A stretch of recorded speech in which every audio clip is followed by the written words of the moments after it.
In this video, I'm going to teach you a very useful tutorial on how to enable a clock time with seconds here in your Windows 11.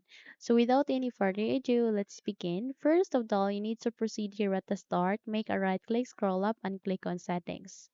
Press Windows key and I key together on your keyboard as well, and in that way you'd be able to open this one. Okay, so here at the settings, please navigate to the left side and locate with the option called time and language. The moment you have it open or the moment you are here at the time and language section, you need to proceed with date and time. Click on it, and by that you would be able to see three options here. Aside from this, go with this show time and date in the system tray. So there aligning to it, you can see there a down arrow key, click on it and eventually you'd be able to see another option. You would be able to reveal this option called show seconds in system tray clocked. All you need to do is you need to check this one.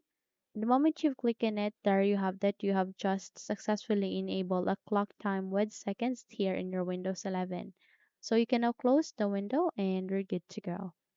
Okay, so if you think this video had helped you a lot, then please don't forget to subscribe, hit the like button, as well as the bell icon to be updated for more tutorials like this. Thank you for watching and have a good day, everyone.